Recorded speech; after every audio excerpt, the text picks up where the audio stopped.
The man everyone knew as simply a kind, quiet neighbor was, behind the closed curtains of his unassuming home, diligently performing arcane rituals that defied any rational explanation, shaping forces no one in their small town could possibly comprehend.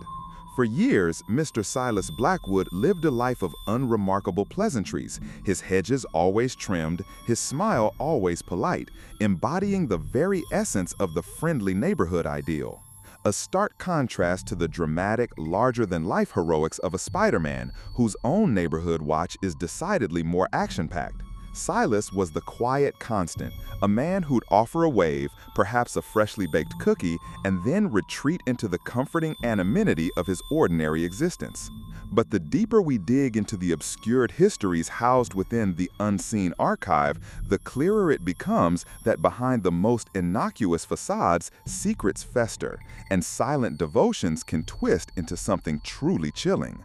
His everyday presence was a masterclass in misdirection, a carefully constructed illusion designed to keep anyone from ever suspecting the true nature of his twilight hours, the unsettling consistency of his hidden practices. What if the mundane acts of everyday life, the small comforts we build our routines around, are merely a thin veil over something far more ancient and powerful? Humans, by their very nature, crave rituals. They provide structure, a sense of belonging, even a pathway to personal growth, as the science of a meaningful life often suggests. We have our morning coffee ritual, our evening routines, even communal experiences like the evening ritual of collective music listening that encourages active engagement. These small shared acts bind us, offer comfort, and give meaning to the ordinary. But Silas's rituals were not about comfort or community. They were solitary, whispered engagements with something far older, far more demanding, performed with a chilling precision that only grew with each passing year. The story of Silas Blackwood isn't just about a man. It's about the unsettling realization that the most profound mysteries can be hidden in plain sight, just across the street, tucked away in the house with the perfectly manicured lawn. Our exploration into his unsettling practices began not with a dramatic discovery, but with a series of tiny, almost imperceptible shifts in the neighborhood's subtle rhythm. A young woman named Ilara, new to the quiet cul-de-sac, found herself drawn into this slow-burn mystery.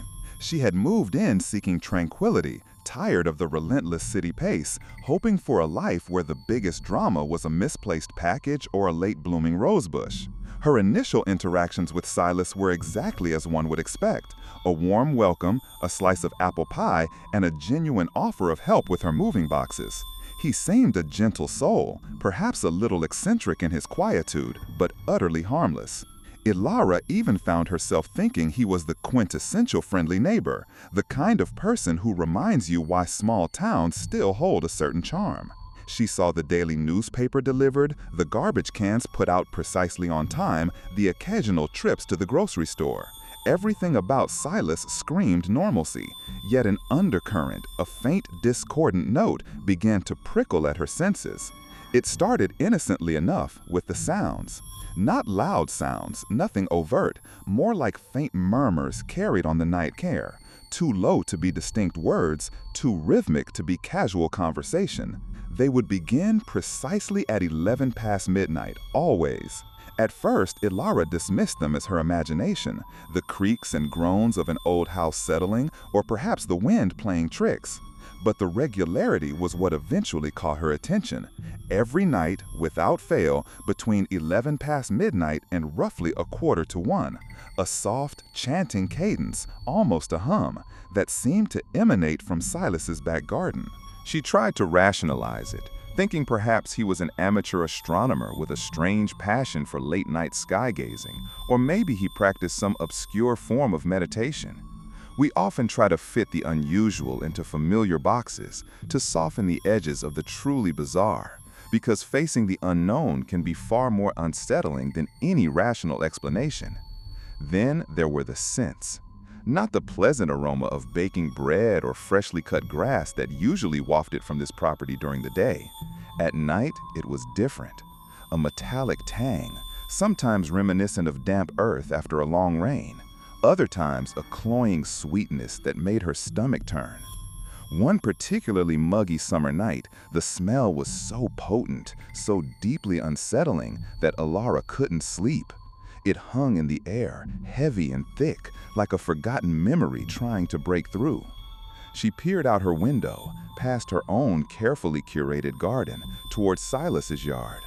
The exterior was dark, save for a dim, flickering light deep within his shed. A shiver ran down her spine, a primal instinct screaming that something was fundamentally wrong. The ordinary became instantly sinister. The comforting silence of the night transformed into an ominous canvas for the unseen. The community, for its part, remained oblivious. Silas was a pillar of the community, or at least a quiet, unassuming brick in its foundation. He volunteered at the local library, always neatly arranging the returned books. He brought homemade jam to the annual bake sale, his offerings always devoured first. He was the kind of man whose predictable presence offered a sense of security, much like the familiar dynamics of Your Friends and Neighbors Passover episode that sparked conversations about cultural representation. People saw what they expected to see, a good, reliable man. No one looked closer. Why would they? We are all so quick to accept the surface narrative, especially when it saves us from the discomfort of questioning. Perhaps it's a form of self-preservation, this collective blindness to the unsettling anomalies that pepper our everyday lives. It was a broken fence post, ironically, that offered Alara her first real glimpse beyond the carefully maintained facade. A storm had ripped through the neighborhood, leaving a trail of minor destruction. Silas, ever the good neighbor, was out early repairing his section of the fence. Alara, attempting to fix her own, walked over to offer assistance. He politely declined, his usual gentle smile in place. But as he bent to hammer a nail, a small, intricate object slipped from his pocket. It was a carving, no larger than her thumb, made of dark, polished wood. Its shape was abstract, almost skeletal, with delicate, intertwined lines that seemed to form eyes and teeth. It felt ancient, heavy with an unspoken significance. Silas snatched it up quickly, almost furtively, his easy smile faltering for a split second, replaced by a flicker of something she couldn't quite place. Urgency? Fear? He offered a mumbled apology about it being an old good luck charm, a family heirloom. Alara nodded, pretending to accept the explanation, but the image of the carving had already etched itself into her mind. It felt less like good luck and more like something far older, something tied to a much deeper, possibly darker current. The casual encounter, the fleeting glimpse, became a seed of doubt, slowly germinating in the fertile ground of her growing unease. We often ignore these small anomalies, these tiny cracks in the mundane, but sometimes they are the very points through which the truly bizarre seep into our reality. This was no mere hobbyist with an interest in woodworking. This was something systematic, something ritualistic. The regularity of the midnight sounds, the strange smells, the odd carving, they began to form a pattern, connecting dots that Silas clearly never intended anyone to see. And it made Alara question everything she thought she knew about him. It made her question the nature of the neighborhood itself. We all have our routines, our small ways of making sense of the world. But what if those comforting patterns masked something else entirely? I want to hear your thoughts. Have you ever encountered a situation where the everyday facade cracked, revealing a hidden truth? Share your experiences in the comments below. Alara's investigation, if you could even call it that, wasn't deliberate at first. It was more an involuntary gravitational pull towards the mystery. She began to notice other things. The curtains in Silas's back room were always drawn, even during the brightest part of the day. A small, circular section of his lawn, near the shed, was always barren, no matter how much he tended the rest of his garden. It was a perfect, almost unnaturally perfect circle of dead earth, as if something regularly scorched the ground or prevented anything from growing there. He would sometimes carry strange bundles wrapped in burlap sacks into his shed, always under the cloak of dusk, moving with an unusual swiftness for a man of his age. What could he be hiding, transporting with such secrecy and care? One particularly warm evening, a stray cat, a ginger tabby that often frequented Ilara's porch, vanished. It was a small thing, a neighborhood cat, but Ilara had grown fond of its quiet presence. She put up flyers, asked around, but the cat was simply gone. 2 weeks later, another cat, a sleek black one belonging to Mrs. Henderson down the street, also disappeared.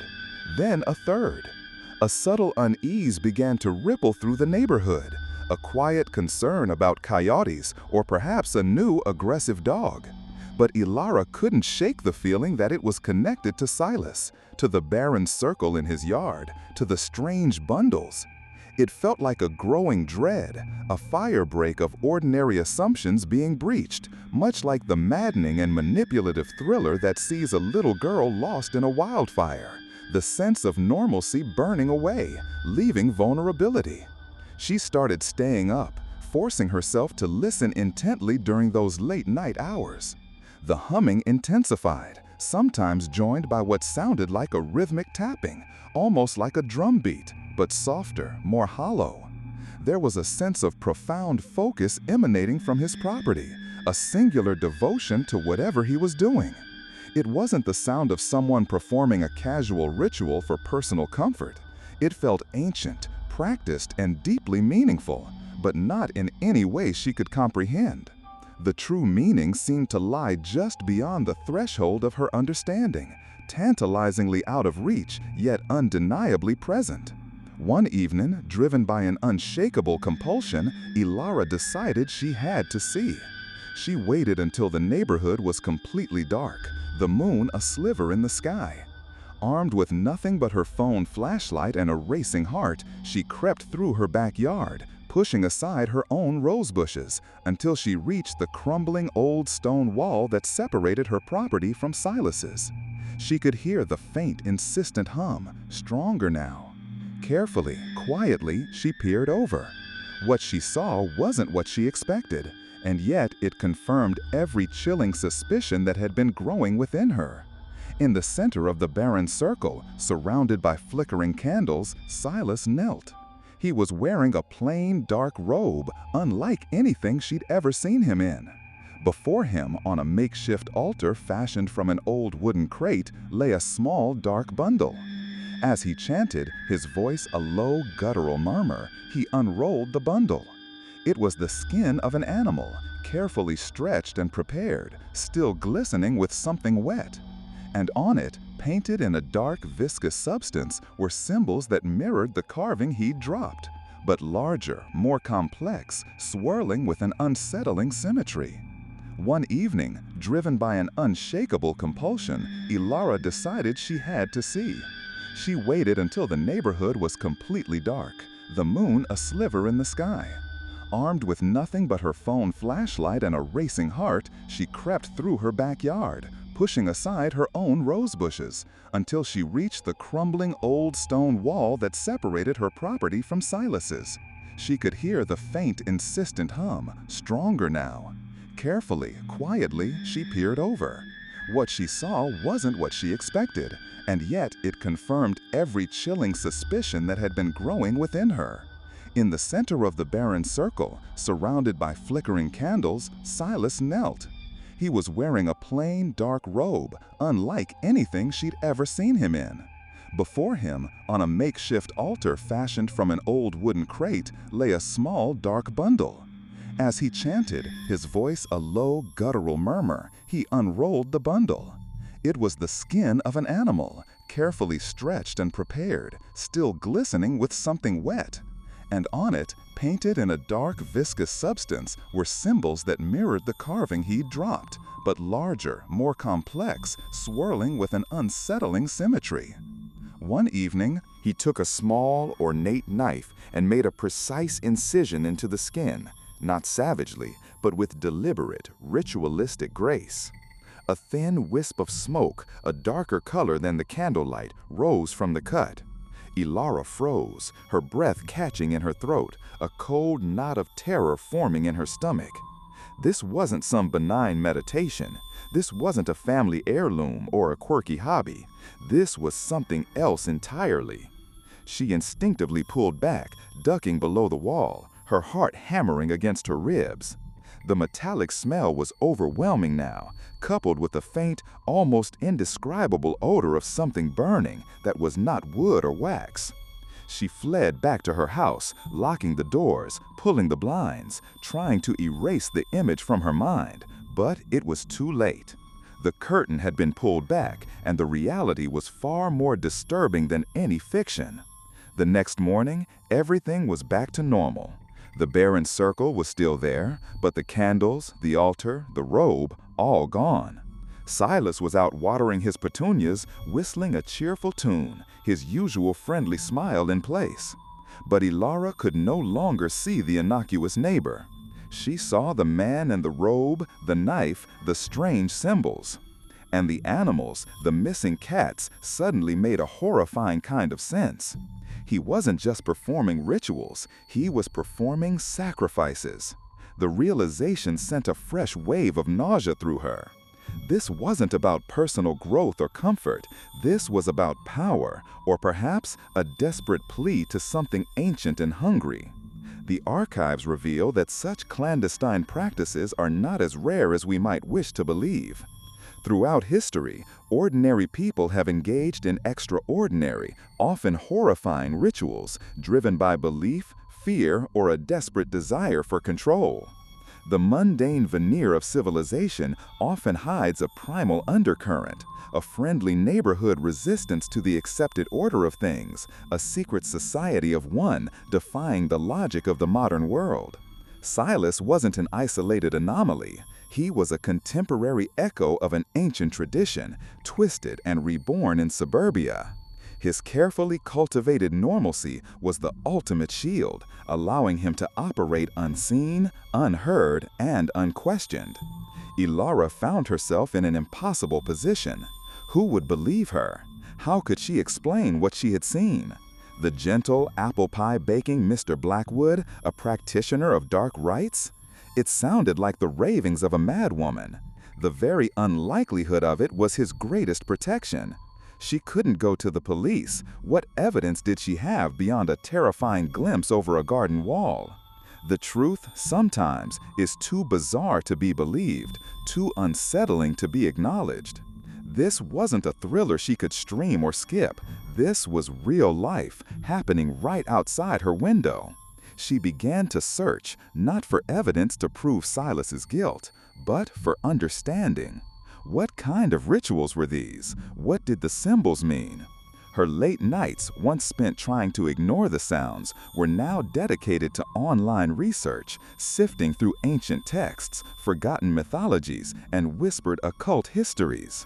She stumbled upon references to certain folk magic, obscure pagan rites, and even darker practices related to entities that demanded specific offerings for certain forms of influence or protection. The symbols she remembered, the skeletal intertwining lines, seemed to connect to old European fertility cults, but with a horrifying twist.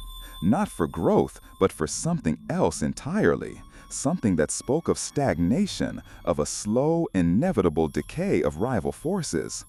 The more she learned, the more the pieces of Silas's life seemed to fit into this horrifying puzzle. His unwavering quietude, his precise routines, his meticulous gardening. It wasn't just a preference for order. It was the dedication of a man serving a higher, unseen power. Every aspect of his life was a component of his ritual, a precise cog in a much larger, more terrifying machine. The friendliness was a mask, the cookies a diversion, the perfectly trimmed hedges a boundary against scrutiny.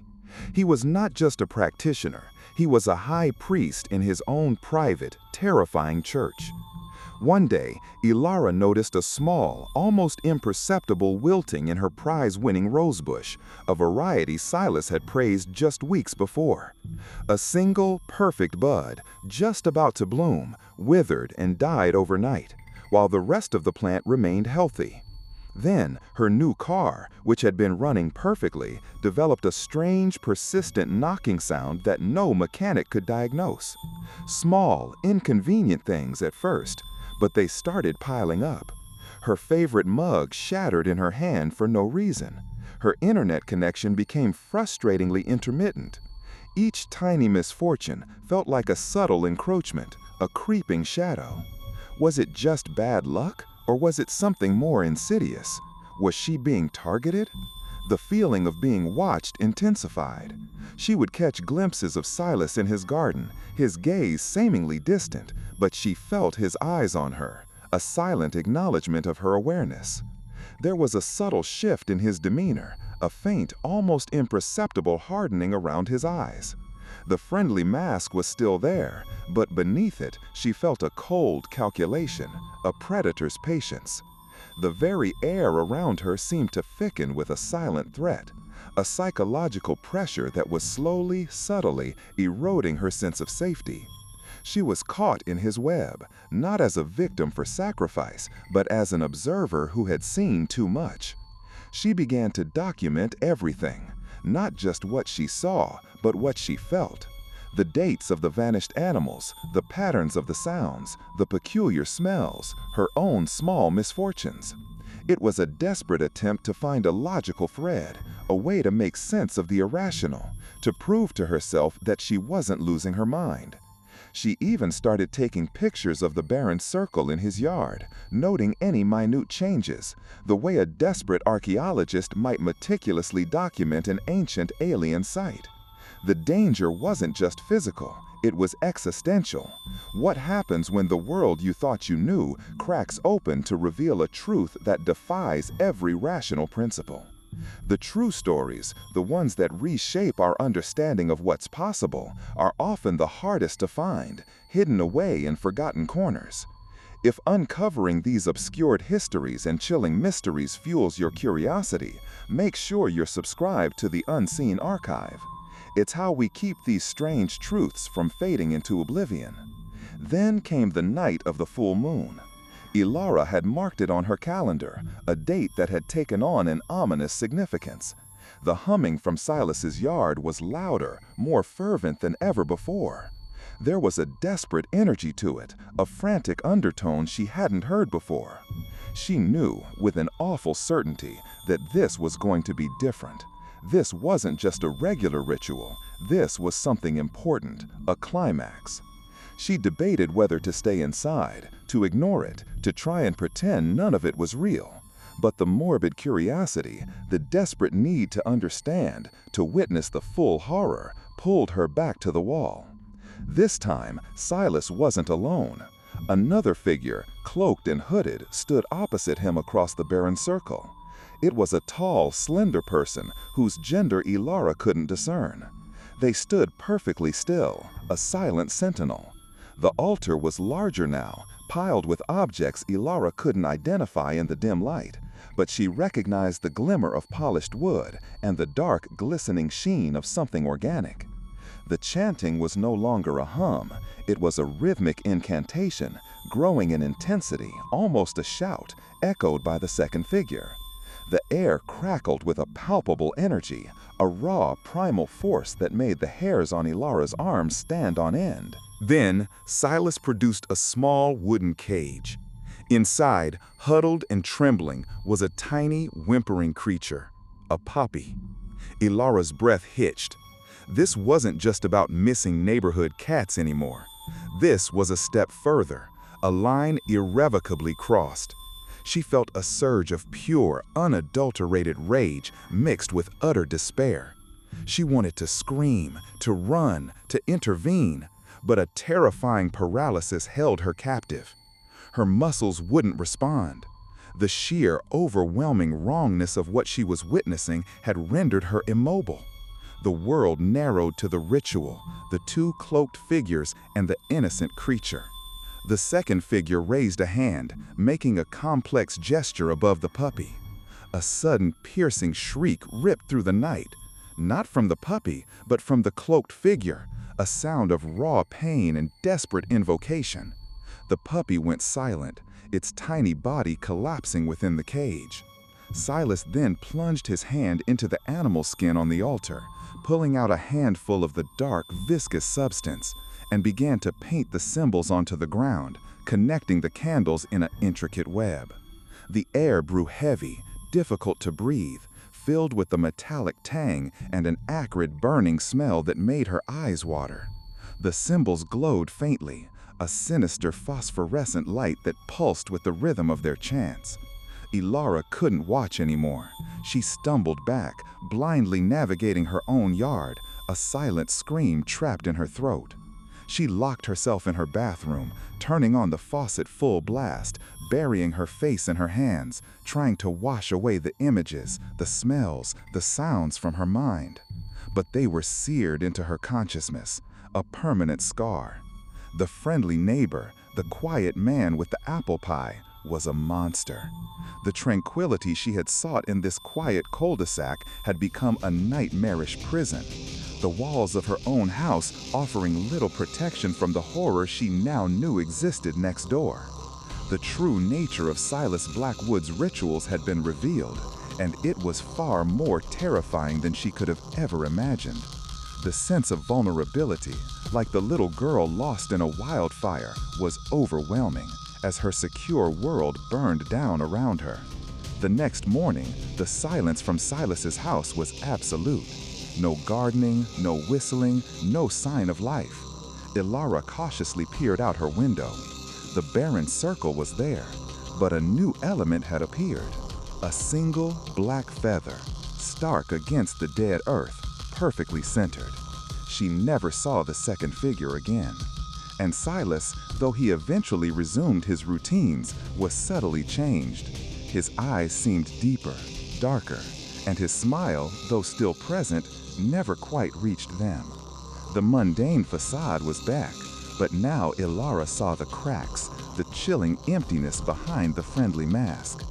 What did the rituals achieve? We may never know the full scope. Was it power, protection, communication with something unspeakable? The community, still oblivious, continued to wave, to accept his jam, to enjoy the quiet rhythm of their friendly neighbor. But for Ilara, the world was irrevocably altered. She had stumbled upon a truth too profound, too disturbing to ever forget. She had glimpsed the unseen archive of human depravity, disguised as common courtesy, and it had left an indelible mark. The story of Silas Blackwood is a chilling reminder of the unknown dimensions that can exist just beyond our perception, tucked away behind the familiar. It forces us to confront the unsettling possibility that the most profound and terrifying secrets aren't buried in ancient tombs or hidden in distant lands, but rather they reside in the very homes that line our streets, practiced by the very people we wave to every morning. It's a testament to the power of human deception, to the intricate rituals we construct, not just for solace, but sometimes for something far more sinister. And as these hidden stories come to light, they don't just tell us about the past, they hold a strange mirror up to our present. If you felt that unsettling pull of the unknown in this story, then you'll want to explore the deeper mysteries we've uncovered in our other investigations. You can find our next delve into the truly bizarre right here.